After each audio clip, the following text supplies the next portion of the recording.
Hello everyone, welcome to Rotor Riot and welcome back to Learn to FPV. On this episode we're going to talk about FPV cameras. So there's a ton of different FPV cameras out there that come in different sizes and different types and colors, and there's a million different variations, but it can kind of boil down to just a few different types. So we're going to go over the specs and I'll give you a general idea of what to look for in an FPV camera.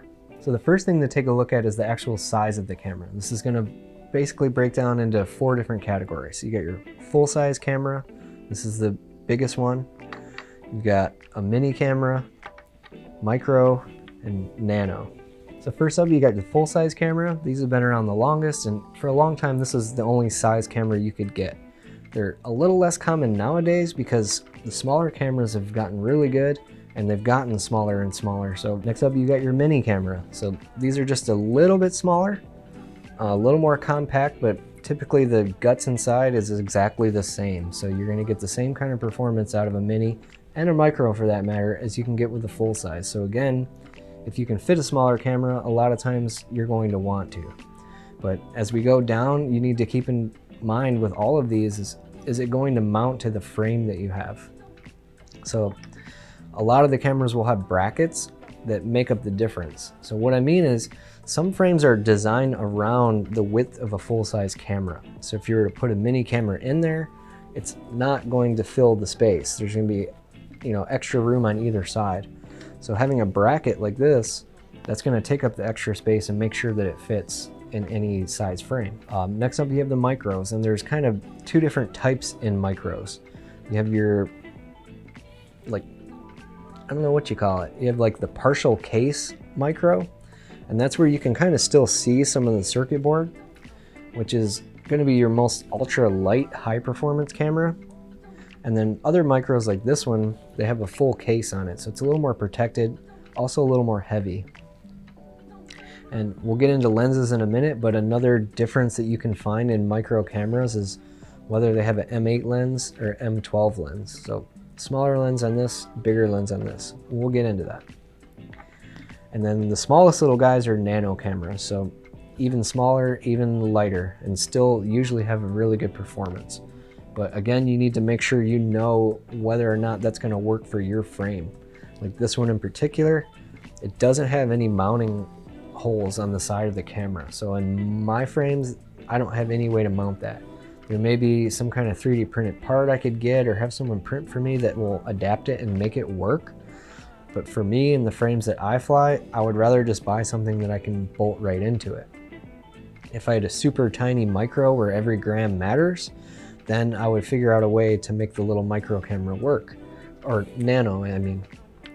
Now, other nano cameras like this one, they can come as a combo. So usually the smaller you go, if you're in a really small micro, your video transmitter and your camera are going to be sort of combined in one way or another. So in this one, they're not really combined. You could run these totally separate. You could change the video transmitter and change the camera. They're just soldered together, but it all comes as a package like this.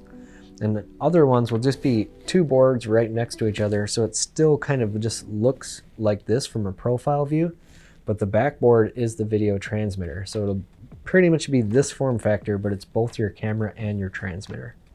Another really important spec of the camera is what kind of sensor is in it. This mainly breaks down to 2 different types. You have CCD and CMOS. Within CMOS, there's also a different size of sensor, but it's pretty much CCD and CMOS. And this can get really complicated and technical. I don't want to go too much in depth on it. There's already a ton of videos on YouTube that you can watch on CMOS versus CCD.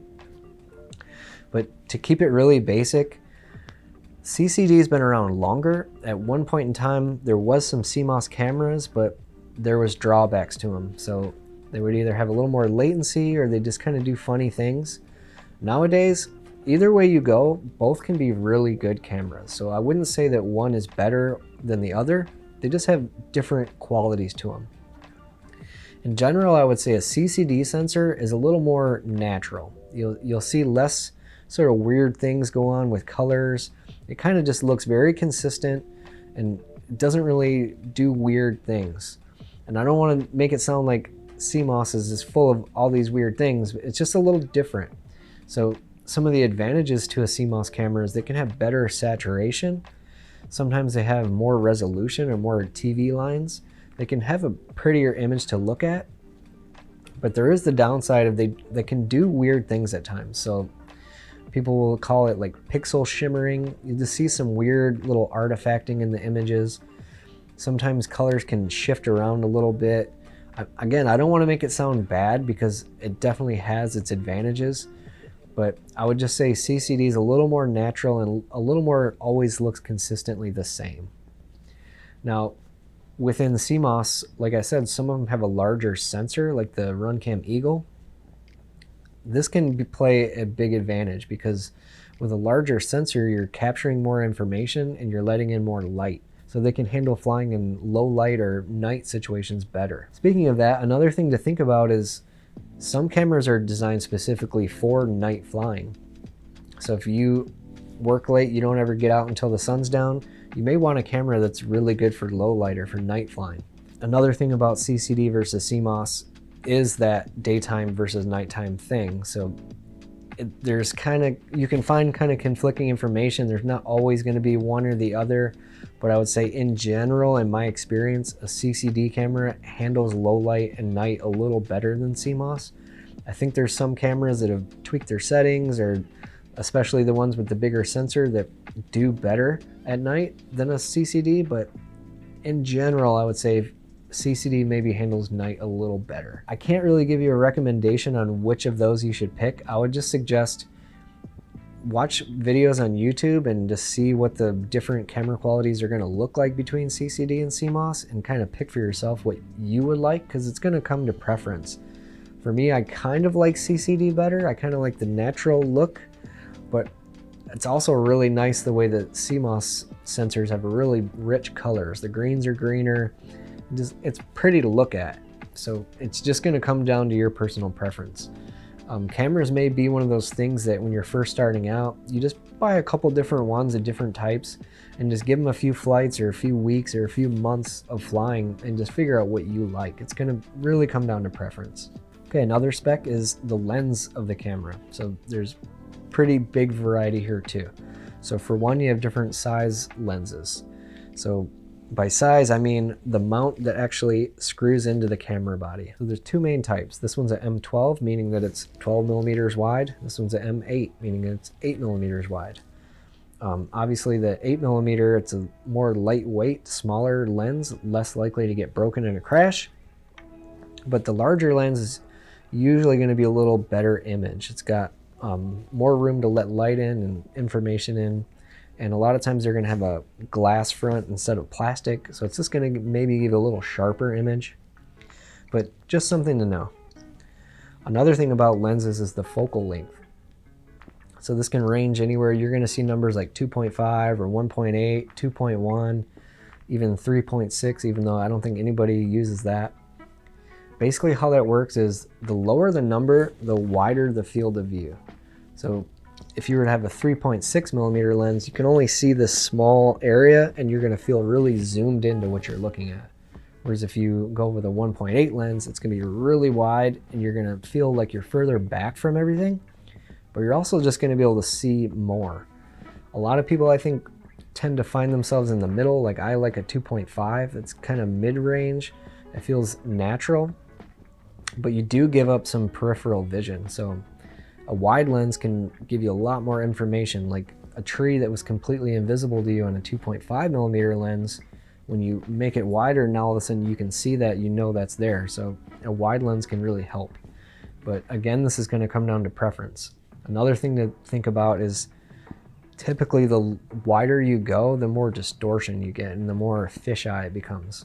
So the horizon, instead of being flat, is going to kind of curve off. Some lenses kind of handle this better and you can get a more linear looking lens that is wide, but these are just things to think about. So you want to know when you're buying a camera what kind of lenses it come with, and then what size is it. And if you were to want to change the lens, make sure you know that it's going to be easy to swap it out. Make sure that the store that you like to shop at has a selection of lenses with that size mount and the ranges of different focal lengths that you would want to try. Okay, another big one is the aspect ratio of the camera. So you're either going to have 16:9 or 4:3, or some cameras can actually switch back and forth. This is going to be really important, and make sure that you pair it with your goggles, whatever the goggles are. If you mix and match, it can be a really distorted image and make it difficult to fly, particularly if you have 4:3 goggles with a 16:9 camera. That just looks really wonky. So whatever your goggles are, make sure you get the same aspect ratio of your camera, or you get one that can switch. And if you have a drone already and you haven't gotten goggles, try to get the goggles that are going to match the aspect ratio of that camera. Okay, another one is audio. Some cameras will or will not have a little microphone on it so it can pick up audio, and you could plug a headphone in and hear the audio on the quad. Some people love this and don't fly without it. Some people hate it. I really don't like the audio, but it's just something to know if you think you may want to be able to hear the motor noise in a headphone. Some cameras will and some cameras won't have audio. Next we have OSD, and this can get a little confusing because almost every camera will mention OSD, but there's multiple meanings for that. So truly, when I say OSD, what I'm talking about is on-screen display of information. So that's like mainly the voltage of your battery. Some cameras have a built-in on-screen display where you can run a wire to your power source, and the camera on its own can tell you what the voltage of your battery is. So this will give you an indication of when to land. But other cameras, when they say OSD, what they're really talking about is the settings in the camera. So it's kind of on-screen display because there is text that will pop up and there's menus that you can go and change. But don't get that confused for on-screen display that's going to give you information about your battery. So just about every camera will have these settings that you can change through their OSD. Usually on the back, there's a couple different sets of pins. So one is going to be your main set of pins that are for your power to the camera and then the signal coming out of it. And then the other set of pins are, almost all cameras come with a little separate circuit board that you can plug in there and then go through the buttons, and you can cycle through all the different menus and change the different settings on your camera. So you can change the sharpness, the contrast, sometimes the saturation, different things you can change. I typically kind of just leave things default. I don't like to play with it too much, but just understand that's what some cameras mean by OSD. And if you're looking for a camera that actually gives you voltage, you're just going to have to look at the product description a little closely and make sure that it specifically says that it's going to read out voltage. Okay, and lastly, another option that you can get in FPV cameras is FPV cameras that not only send the video back to you, but also record it in HD on board. So not everybody wants to throw an expensive GoPro on top of their quad or some other action camera, but they still want to be able to get some good HD footage. So these are a nice option to be able to record at least pretty good HD footage. It's not exactly as good as a GoPro, but it's pretty good footage for a lot cheaper. So where your typical FPV camera costs anywhere from like 20 to 40 bucks, for around 70 bucks you can get a camera like a Runcam Split, Caddx Turtle, or Foxeer Mix that will act as your FPV camera but also give you HD recording. So that's another option to look at. Okay, so that's going to do it for the basics of FPV cameras. There's definitely a lot deeper you could go into cameras, but I really just want to keep it basic for the beginner. Pretty much any FPV camera you get will get the job done. So there's a ton of different cameras out there. Each different one is going to look slightly different, but it's not necessarily that one's better than the other. One guy may love camera X, but this guy hates it. He just can't stand the way that looks. There's just different preferences. So again, like I've mentioned before, you can go to rotorbuilds.com and you can look at different people's builds and look for cameras that you keep seeing over and over and over again. Those are probably going to be very good cameras. Another thing is, here on YouTube, we have a ton of different reviewers that are going to review every new product. So you can get really in-depth information about the camera you're looking at, and you can get an idea of what the footage is going to look like. So I hope that's been helpful. I hope that gives you the basic things you should be looking for in an FPV camera. So once again, thanks for watching, and this has been Learn to FPV.